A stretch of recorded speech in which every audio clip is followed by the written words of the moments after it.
ಹುಡುಕಾಟ ಪ್ರಾರಂಭಿಸಿದ್ದು within 2 hours ಒಳಗಡೆನೆ ಸೌಜನ್ಯ ಸಿಗ್ತಾಳೆ, ಆದ್ರೆ ಶವ ಆಗಿ. ಅವಳ ಕೈಗಳನ್ನ ಅವಳದೇ ದುಪಟ್ಟ ಅಂಡ್ ID ಕಾರ್ಡ್ ಇಂದ ಮರಕ್ಕೆ ಕಟ್ಟಿರ್ತಾರೆ. And most brutal part is ಅವಳ ಯೋನಿ, ಅವಳ ಏನಿತ್ತ ಅದ್ರ ಒಳಗಡೆ 6 ಇಂಚ್ ಮಣ್ಣು ತುಂಬಿರ್ತಾರೆ. ಓ ಬಿಡಪ್ಪ, ನಮ್ ಪೊಲೀಸ್ ಅವ್ರಿಗೆ ತಮ್ಮ ಡ್ಯೂಟಿ ಮೇಲೆ ಎಷ್ಟೊಂದು ನಿಷ್ಠೆ ಇದೆ, ಒಂದೇ ದಿನದಲ್ಲಿ ಆರೋಪಿನ ಹಿಡಿದ್ಬಿಟ್ರಲ್ಲ ಅಂತ ಪೊಲೀಸ್ ಅವ್ರ ಮೇಲೆ ಫುಲ್ ಒಂಥರ ಹೊಗಳ್ತಾ ಇರ್ತಾರೆ.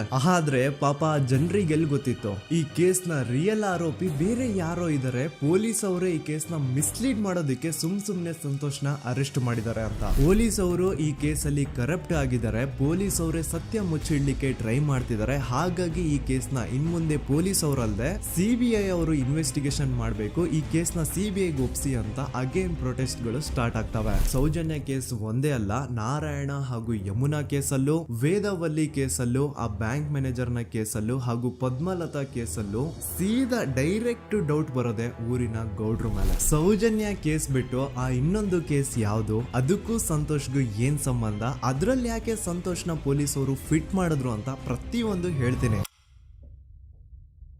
ನಾನು ಈ ಚಾನೆಲ್ ನ ಸ್ಟಾರ್ಟ್ ಮಾಡಿದಾಗಿಂದ one of the most requested video ಬಂದು ಸೌಜನ್ಯ ಕೇಸ್ ಬಗ್ಗೆ. ಸರಿ, ನಮ್ ದೂತ ಸಭೆಯ ಪ್ರಜೆಗಳು ಇಷ್ಟೊಂದು ಕೇಳ್ತಿದಾರಲ್ಲ, ಈ ಒಂದು ಕೇಸ್ ಬಗ್ಗೆನು ವಿಡಿಯೋ ಮಾಡುವ ಅಂತ ಸೌಜನ್ಯ ಕೇಸ್ ಬಗ್ಗೆ ನಾನು ರಿಸರ್ಚ್ ಸ್ಟಾರ್ಟ್ ಮಾಡಿದೆ. ಅಂಡ್ ಟ್ರಸ್ಟ್ ಮೀ, ಎಷ್ಟೊಂದು ಕಾಂಪ್ಲೆಕ್ಸ್ ಈ ಒಂದು ಕೇಸ್ ಇದೆ ಅಂತಂದ್ರೆ ನನ್ ತಲೆನೇ ಕೆಟ್ಬಿಡ್ತು. ಬಟ್ ಡೋಂಟ್ ವರಿ, ನಿಮ್ಗಂತೂ ಪ್ರತಿ ಒಂದನ್ನ ತುಂಬಾ ಸಿಂಪಲ್ ಆಗಿ ಅರ್ಥ ಮಾಡಿಸ್ತೇನೆ. ಅನ್ಕೊಳ್ಳಿ, ಒಂದು ಊರು, ಆ ಊರಲ್ಲಿ ಒಂದು ಗೌಡ್ರ ಕುಟುಂಬ ಇದೆ. ಅಂಡ್ ಆ ಗೌಡ್ರ ಕುಟುಂಬ ತುಂಬಾನೇ ಪವರ್ಫುಲ್, ಲೈಕ್ ನಾವು ಮೂವೀಸ್ ಅಲ್ಲಿ ನೋಡ್ತೀವಲ್ಲ ಹಂಗೆ. ಸೊ ಗೌಡ್ರ ಊರು ಬಂದು ಧರ್ಮಸ್ಥಳ ಅಂತ. ಆ ಒಂದು ಊರಲ್ಲಿ ಇವ್ರಿಗೆ ಸಖತ್ ಕಂಟ್ರೋಲ್ ಇರುತ್ತೆ. ಈವನ್ ಅದೇ ಒಂದು ರೀಜನ್ ಅಲ್ಲಿ ಇರುವಂತಹ ಒಂದು ತುಂಬಾನೇ ಪಾಪ್ಯುಲರ್ ದೇವಸ್ಥಾನನು ಸಹ ಇವರೇ ಕಂಟ್ರೋಲ್ ಮಾಡ್ತಿರ್ತಾರೆ. ಆ ಒಂದು ದೇವಸ್ಥಾನ ಇಂದ ಈ ಗೌಡ್ರ ಕುಟುಂಬಕ್ಕೆ ಎಷ್ಟೊಂದು ದುಡ್ಡು ಬರ್ತಾ ಇರುತ್ತೆ ಅಂತಂದ್ರೆ, ಅದೇ ದುಡ್ಡಲ್ಲಿ ಇವರು ಬೇಜನ್ ಪ್ರೈವೇಟ್ ಪ್ರೈಮರಿ ಅಂಡ್ ಹೈಸ್ಕೂಲ್ಸ್ ನ ಸ್ಥಾಪನೆ ಮಾಡಿರ್ತಾರೆ, ಬೇಜನ್ ಪ್ರೈವೇಟ್ ಮೆಡಿಕಲ್ ಕಾಲೇಜಸ್ ಇರ್ತವೆ, ಅಂಡ್ ಬೇಜನ್ ಪ್ರೈವೇಟ್ ದೊಡ್ಡ ದೊಡ್ಡ ಹಾಸ್ಪಿಟಲ್ಸ್ ಇರ್ತವೆ. ಒಟ್ಟಲ್ಲಿ ಹೇಳ್ಬೇಕು ಅಂತಂದ್ರೆ ದುಡ್ಡಿನ ಸುರಿಮಳೆ ಇವ್ರಿಗೆ. ನೋಡಿ, ನಮ್ಮ ಭಾರತ ದೇಶದಲ್ಲಿ ಒಂದು ಕಾನೂನು ಇದೆ,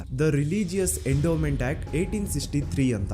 ಬೇಸಿಕಲಿ ಈ ಒಂದು ಕಾನೂನು ಏನ್ ಹೇಳುತ್ತೆ ಅಂತಂದ್ರೆ, ಭಾರತದಲ್ಲಿ ಯಾವ್ದೆಲ್ಲ ಹಿಂದೂ ಟೆಂಪಲ್ಸ್ ಇದಾವೋ ಅವೆಲ್ಲ ಗವರ್ಮೆಂಟ್ ಪ್ರಾಪರ್ಟಿ. ಆ ಹಿಂದೂ ಟೆಂಪಲ್ಸ್ ನ ಮ್ಯಾನೇಜ್ಮೆಂಟ್ ಎಲ್ಲ ಗವರ್ಮೆಂಟ್ ಕೈಗೆ ಹೋಗಿ ಗವರ್ಮೆಂಟ್ ಡಿಸೈಡ್ ಮಾಡುತ್ತೆ ಆ ಮ್ಯಾನೇಜ್ಮೆಂಟ್ ಅಲ್ಲಿ ಯಾರ್ ಕೆಲ್ಸಕ್ಕೆ ಇರಬೇಕು, ಯಾರ್ ಕೆಲ್ಸಕ್ಕೆ ಇರಬಾರ್ದು, ಅಂಡ್ ಆ ಟೆಂಪಲ್ ಇಂದ ಬರ್ತಿರುವಂತಹ ಡೊನೇಷನ್ ಅಮೌಂಟ್ ನ ಏನ್ ಮಾಡ್ಬೇಕು ಅಂತ. ಸೊ ಈ ಒಂದು ಕಾನೂನಿನ ಪ್ರಕಾರ ಗವರ್ಮೆಂಟ್ ಇಂಡಿಯಾದಲ್ಲಿ ಇರುವಂತಹ ಆಲ್ಮೋಸ್ಟ್ ಎಲ್ಲಾ ಹಿಂದೂ ಟೆಂಪಲ್ಸ್ ನ ತನ್ನ ಕಂಟ್ರೋಲ್ ಅಲ್ಲಿ ತಗೋತಾ ಇರ್ಬೇಕಾದ್ರೆ ಗವರ್ಮೆಂಟ್ ಅಫಿಷಿಯಲ್ಸ್ ಧರ್ಮಸ್ಥಳ ಶ್ರೀ ಮಂಜುನಾಥ ದೇವಸ್ಥಾನಕ್ಕೂ ರೀಚ್ ಔಟ್ ಮಾಡ್ತಾರೆ. ಅಂಡ್ ಆಗ ಇಷ್ಟು ದಿನ ಟೆಂಪಲ್ ನ ಕಂಟ್ರೋಲ್ ಮಾಡ್ತಿದ್ದಂತಹ ಆ ಗೌಡ್ರ ಕುಟುಂಬ ಏನ್ ಹೇಳುತ್ತೆ ಗೊತ್ತಾ, ಇಲ್ಲ ಇದು